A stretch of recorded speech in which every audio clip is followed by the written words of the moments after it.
হারু নিচের তলায় তার ছাগল দুটোকে আর হাঁস মুরগিগুলোকে বেঁধে রেখে নিজে দোতলার খুপড়িতে বসে বৈঠা বইতে লাগলো। কখনো তারা দেখলো জলের তলায় আলো জেলে রূপোর মতন মাছেরা পাঠশালা বসিয়েছে। কে আসে? কে গো ভাসতে ভাসতে আসে? সে অনেক কাল আগের কথা। গঞ্জেশপুর গ্রামে থাকতো এক গরিব মানুষ, নাম তার হারু। এতই গরিব যে নুন আনতে পান্তা ফুরায়। কিন্তু হারুর মনে ছিল জোর আর বুকে ছিল সাহস। একবার কি হলো, সেবার ভয়ানক বন্যা এলো দেশে। আকাশ যেন ফুটো হয়ে গেছে। দিন রাত শুধু জল আর জল। গা গঞ্জ সব ডুবতে বসলো। সবাই যখন জিনিসপত্র নিয়ে উঁচু জায়গায় পালাচ্ছে, হারু মাথায় হাত দিয়ে বসে পড়ল। তার তো আর পালাবার জায়গা নেই। আর ডাঙা ঘরটা, সে তো এক ধাক্কাতেই তলিয়ে যাবে। হারুর ছিল একটা পুরনো ভাঙাচোরা ডিঙি নৌকো, ফুটো ফাটা, তালি দেওয়া। পেয়েছি, একটা বুদ্ধি পেয়েছি। কি রে হারু, এই ডুবু ডুবু অবস্থায় আবার কি পেলি? গুপ্তধন নাকি? তার চেয়েও বড় জিনিস কাকা, আমি ঠিক করেছি এই নৌকার উপর একটা দোতলা বাড়ি বানাবো। কি বললি? নৌকার ওপর বাড়ি? তোর কি মাথাটাই খারাপ হয়ে গেল নাকি রে? দোতলা বাড়ি? তা সেই বাড়িটাতে উঠবি কি দিয়ে? মই নাকি বাঁদর ঝোলা? নাকি জলের তলা দিয়ে ডুব সাঁতার কেটে? দেখোই না কি করি। আমার বাড়ি যখন নদীর জলেই ভাসবে, তখন আর ডাঙা খুঁজে মরতে হবে না। জল কমলে যেখানে খুশি ভিড়িয়ে দেব। তোর যা ইচ্ছে কর বাপু, তবে সাবধান, যা দিনকাল পড়েছে। যেমন ভাবা তেমন কাজ। হারু লেগে পড়ল কাজে। এদিক ওদিক থেকে জোগাড় করে আনলো ভাঙা কাঠ, পুরনো টিন, বাঁশ, দড়ি। গায়ের লোক হাসাহাসি করে। কেউ বলে পাগল, কেউ বলে ভীমরতি ধরেছে। হারু কিন্তু নিজের মনে কাজ করে যায়। নৌকার ফুটো ফাটাগুলো কোনো মতে সারিয়ে তার উপর প্রথমে একটা তক্তা বিছালো। তারপর বাঁশ পুঁতে কঞ্চি দিয়ে দেওয়াল তুলে পুরনো ত্রিপল আর টিন দিয়ে ছাদ বানালো, ঠিক যেন একটা খাঁচা। তার উপরে আবার একটা ছোট্ট ঘর তুলল। এই হলো তার দোতলা বাড়ি। দেখতে যে কি অদ্ভুত হলো, পুরো একটা তালপাতার সেপাই যেন নৌকার ওপর দাঁড়িয়ে। কাজটা মন্দ হয়নি। দেখা যাক কপালে কি আছে। দুদিন যেতে না যেতেই হুড়মুড়িয়ে জল বাড়ল। গায়ের চালাঘরগুলো সব জলের তলায় তলিয়ে গেল। জয় মা গঙ্গা, যা থাকে কপালে। আর কি আশ্চর্য, সেই অদ্ভুত দোতলা বাড়িটা দিব্যি ডিঙি নৌকার উপর ভেসে চলল।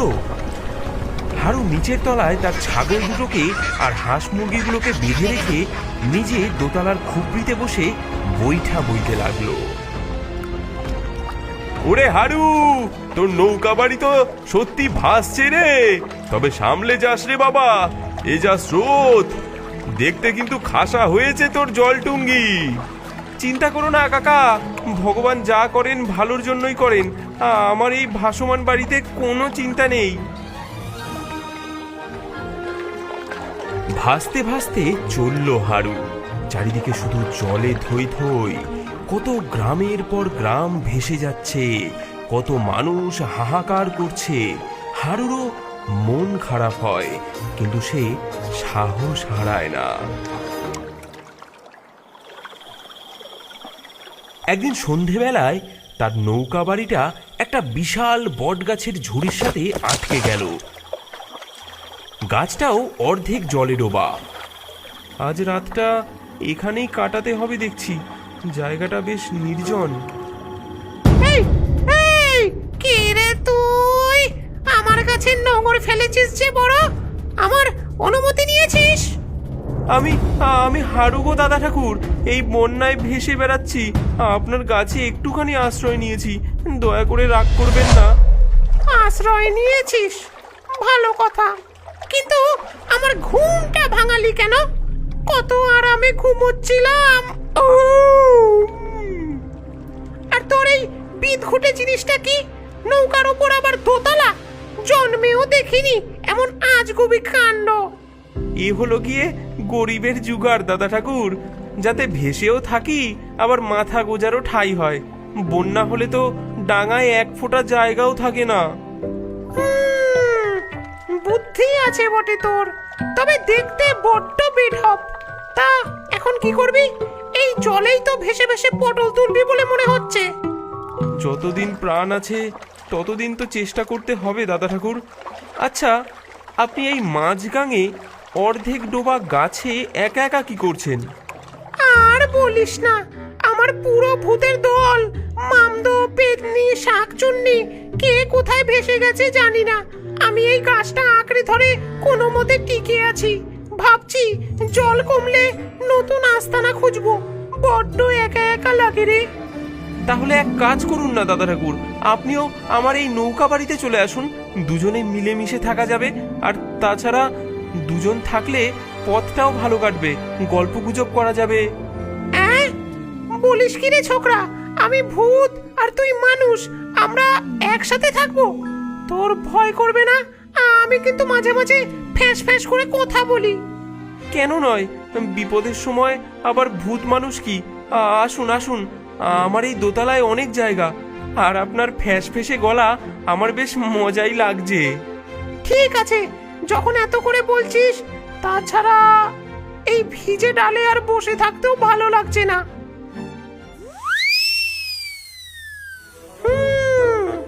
তোর এই বাড়িটা কিন্তু বেশ মজার। দোতলায় বসে চারিদিক দেখতেও বেশ লাগছে। বাহ, বেশ হাওয়া আসছে। তবে নিচে ছাগল আর হাঁসের গন্ধে টেকা দেয়। ওটা একটু মানিয়ে নিতে হবে দাদা ঠাকুর। পরদিন সকালে আবার যাত্রা শুরু। গেছো ভূত তার লম্বা শুকনো হাত দিয়ে এদিক ওদিক ইশারা করে হারুকে পথ বাতলে দিতে লাগলো। ভূতের চোখে তো আর ধুলো দেওয়া যায় না, সে বহু দূর পর্যন্ত দেখতে পায়। ডাইনে ডাইনে ডাইনে চাপ হারু, ডাইনে চাপ। ওখানে একটা মস্ত কুমির হাঁ করে আছে, যেন তোর নৌকাটাই গিলে খাবে। হ্যাঁ, বলেন কি দাদা ঠাকুর? বাঁচালেন যাই হোক। এই ওদিকে যাস না, ওদিকে যাস না হারু। পায়ে পায়ে চোরাবালি, একবার আটকে গেলে আর রক্ষে থাকবে না। সোজা চল, সামনে একটা ফাঁকা জায়গা দেখা যাচ্ছে। আপনি না থাকলে আজ নির্ঘাত বিপদ ঘটতো দাদা ঠাকুর। আপনি তো আমার দিক নির্দেশক হয়ে গেছেন। আরে আমি হলাম গেছো ভূত, গাছের মুখ ডালে বসে কত রাজ্যের খবর রাখি। আর এই বন্যা, এ তো আমার নখদর্পণে। কয়েকদিন পর তারা এসে পড়ল এক অদ্ভুত জায়গায়। দেখে মনে হচ্ছে যেন একটা ভাসমান বাজার। অনেকগুলো বড় বড় নৌকো একসঙ্গে বাঁধা, তার উপর দোকানপাট, কিন্তু লোকজন কেউ নেই, সব খাঁ খাঁ করছে। এ আবার কি কাণ্ড দাদা ঠাকুর? বাজার আছে অথচ মানুষ নেই, জিনিসপত্রেরও কেমন অদ্ভুত সব দেখাচ্ছে। আমার কিন্তু ভালো ঠেকছে না রে হারু। এখানে কেমন একটা ভুতুরে ভুতুরে গন্ধ পাচ্ছি। কে আসে? কে গো? কে গো ভাসতে ভাসতে আসে? নতুন খদ্দের নাকি? এদিকে এসো, এদিকে এসো এসো। আমার দোকানে ভালো ভালো জিনিস পাবে। জ্যান্ত মাছের তেলে ভাজা, কুমিরের ডিমের অমলেট, সাপের খোলসের চপ। কোনটা দেবো বলো? সবই তাজা, সবই গরম, স্পেশাল অফার চলছে। না গো জিনের বাদশা, আমাদের এসব কিছুই লাগবে না। আমরা শুধু পথ দিয়ে যাচ্ছিলাম, একটু জল তেষ্টা পেয়েছিল। সে কি? আমার এই ভাসমান বাজারের সুনাম শোনোনি? দূর দূর থেকে কত জিন, পরি, দেহ, দানব আমার খদ্দের। তোমরা কিছু না নিয়ে গেলে আমার বাজারের অকল্যাণ হবে যে। অন্তত একটা বাঁদরের আচার চেখে দেখো। হারু, এর হাব ভাব কিন্তু ভালো লাগছে না। দাঁতগুলো দেখেছিস কেমন ছুচালো? কেটে পড় এখান থেকে, এ লোক কিন্তু সুবিধের নয়। বাহ, তোমাদের এই জানটি তো বেশ। এ তো খাসা জিনিস। এটাকে বিক্রি করবে আমার এই পুরনো ভাসমান বাজারের বদলে? আমি এটা নিতে রাজি আছি। বলো কত দাম চাও? না না জিনের বাদশা, এটা আমাদের একমাত্র আশ্রয়। এটা আমরা কিছুতেই ছাড়তে পারবো না। এটা বিক্রির জন্য নয়। কি আমার প্রস্তাব ফিরিয়ে দিলে? এত বড় সাহস! আমি এই ভাসমান বাজারের মালিক, জঙ্গলু জিন। আমার কথা কেউ ফেলতে পারে না। দাঁড়াও, আমি তোমাদের জাদু দিয়ে পাথর বানিয়ে দিচ্ছি। তারপর তোমাদের এই খেলনা বাড়িটা আমি দখল করব। হারু, তোর নৌকার তলায় যে পুরনো মাছ ধরা জালটা আছে না, যেটা তুই ফুটো সারানোর জন্য রেখেছিলি, সেটা এক্ষুনি ছুঁড়ে মার ওর দিকে, তাড়াতাড়ি। জাল? ছেঁড়া জাল দিয়ে কি হবে? আরে যা বলছি কর না, সময় নেই। হারু এক মুহূর্ত দেরি না করে নৌকার নিচের তলা থেকে একটা পুরনো ছেঁড়া বড়সড় জাল টেনে বের করে জিনের দিকে ছুঁড়ে মারলো। ওরে বাবারে, এ তো সুলেমানি জাল। এ যে পয়গম্বর সুলেমানের জাল। পালাও! এ লোক তো সাধারণ মানুষ নয়, এ নির্ঘাত মস্ত বড় জাদুকর। আমার এবার কি হবে গো? ওরে বাবা গো! এ কি দাদা ঠাকুর, একটা ছেঁড়া জাল দেখে জিনটা এমন ভূতের মতো ভয় পেয়ে গেল কেন? পালিয়ে পগার পার? আরে বোকা, ওটা যে পয়গম্বর সুলেমানের জাল নয় তা তো আমি আর তুই জানি, কিন্তু ওই বোকা জিনটা জানে না। সে ভেবেছে তুই বুঝি মস্ত বড় জাদুকর, যে কিনা জিনদের কাবু করার জন্য সুলেমানি জাল নিয়ে ঘোরে। আসলে জিনেরা জাল জিনিসটাকে খুব ভয় পায়। হ্যাঁ, বলেন কি? তাহলে তো দারুণ বুদ্ধি খাটিয়েছেন দাদা ঠাকুর। আমি তো ভয়েই শেষ হয়ে গিয়েছিলাম। আরে বুদ্ধি না থাকলে কি আর এতদিন টিকে আছি রে? চল চল, আর এখানে এক মুহূর্তও নয়, কখন আবার দলবল নিয়ে তেড়ে আসে কে জানে। এরপর আরো কত অদ্ভুত ঘটনার মধ্যে দিয়ে তাদের নৌকা বাড়ি এগিয়ে চলল।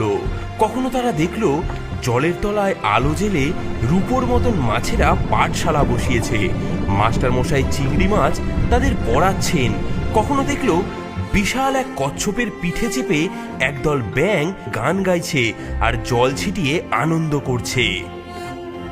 গেছো ভূতের সাথে হারুর বন্ধুত্ব গভীর হলো। দাদা ঠাকুর, আপনার সাথে থেকে কত কি যে দেখলাম। এমন অদ্ভুত সুন্দর জিনিস জীবনে দেখিনি। আরে এ তো সবে শুরু। পৃথিবীটা অনেক বড় হারু, আর অনেক রহস্যে ভরা। তুই ভাগ্যবান যে এইটুকু বয়সেই এত কিছু দেখার সুযোগ পেলি। অবশেষে একদিন বন্যা কমলো, জল নামতে শুরু করলো। হারুর নৌকা বাড়িটা একটা নতুন চরের উপর এসে ঠেকলো। জায়গাটা বেশ সুন্দর, সবুজ ঘাসে ঢাকা। আশেপাশে নতুন গাছপালা জন্মেছে। হারু ভাই, দেখেছিস জল নামছে? মনে হচ্ছে আমাদের যাত্রাও শেষ হলো। ওই যে দূরে একটা পুরনো অশ্বত্থ গাছ দেখছি, বেশ বড় সড়ো। ওখানে আমার আস্তানা করলে মন্দ হবে না। এবার তাহলে আমি চলি। দাদা ঠাকুর, আপনি চলে যাবেন? আমার কিন্তু একা একা ভালো লাগবে না। এতদিন একসঙ্গে থেকে কেমন যেন অভ্যাস হয়ে গেছে। দূর পাগল, এই তো পাশেই থাকছি। যখন ইচ্ছে হবে চলে আসবি আমার অশ্বত্থ তলায়, ভূতের গল্প শোনাবোক্ষণ। আর তাছাড়া তোর এই দোতলা নৌকা বাড়িটা তো রইলই। এমন মজার বাড়ি ছেড়ে কে কোথায় যায়? মাঝে মাঝে আমি তোর এখানে চলে আসবো আড্ডা দিতে। ঠিক আছে দাদা ঠাকুর, আপনার যখন ইচ্ছে চলে আসবেন। এই বাড়ি আপনারও। হারু সেই নতুন চরে তার নৌকা বাড়িটা ভালো করে বেঁধে নিল। বন্যার পর নতুন করে জীবন শুরু হলো। আশপাশ থেকে আরো কিছু মানুষজন এসে সেখানে বসতি স্থাপন করলো। হারু তার অদ্ভুত দোতলা নৌকা বাড়ির জন্য আর তার সাহসিকতার জন্য গায়ের মধ্যে খুব নাম ডাক হয়ে গেল। সবাই তাকে এক ডাকে চেনে ভাসমান বাড়ির হারু বলে। আর সে মাঝে মাঝেই কাজকর্ম সেরে গেছো ভূতের সাথে গল্প করতে তার অশ্বত্থ তলায় যেত। তাদের বন্ধুত্ব অটুট রইল।